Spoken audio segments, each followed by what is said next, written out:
జై తెలంగాణ, జై తెలంగాణ. మీ అందరికీ తెలుసు, మరి ఇప్పుడు చంద్రబాబు గారు సర్పంచ్ గెలిచారు.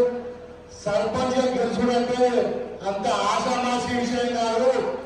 ఒక ఎమ్మెల్యే గెలుచుడన్నా చాలా ఈజీ, కానీ ఒక సర్పంచ్ గా గెలవాలంటే ఎన్నో నిద్రలోని నాటులు గడపాలి. మీ అందరికీ తెలుసు, వాళ్ళ కన్ను చూస్తే మొత్తం కాయలు కాసినాయి. చంద్రబాబు ధనలక్ష్మి గారు, మన ఇంద్రారెడ్డి కవిత గారు, మన పూర్ణచంద్రరెడ్డి గారు, మన బీజేపీ నాయకులు కార్యకర్తలు అందరూ కూడా ఎన్నో నిద్రలేని నాయకులు కష్టపడి గెలిపించుకున్నారు. ఒకప్పుడు అందరూ అనుకున్నారు గవర్నమెంట్ మరి కాంగ్రెస్ ఉంది, మరి టీఆర్ఎస్ ఆత్మ కూడా గెలుస్తాయని. నేను ఒక్కరికి మాట చెప్పిన ప్రచారం వచ్చినప్పుడు కాంగ్రెస్ ని పొందవరం అని చెప్పినా, ఇవాళ కాంగ్రెస్ ని ఆత్మకూర పొందవచ్చి ఇప్పుడు ఆత్మకూర ఎవరు కలుసుకోడా, ఎవరు కలుసుకోడా. ఇవాళ ఆత్మకూరు మొత్తం కూడా బీఆర్ఎస్ కంచుకోడా. ఇవాళ ఆత్మకూరు టౌన్ అయ్యాము. మనకు ఆత్మకూరు మండలంలో 9 సర్పంచ్లు గెలుచుకున్నాం. అంటే గవర్నమెంట్ లేనప్పుడు కూడా మనం సగం సర్పంచ్లు గెలుచుకున్నాం. ఇది మనం ఒక పెద్ద విజయం. ఇది చిన్న విషయం కాదు.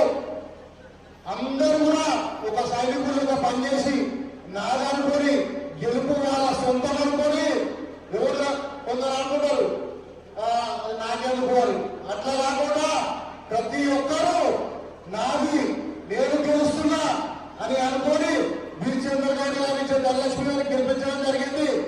ఈ గెలుపులో ముఖ్య పాత్ర పోషించిన మన ఇంద్రారెడ్డి కవిత గారికి అందరికీ ఒక్కసారి గట్టిగా చెప్పాల్సిన కోరుతున్నాం.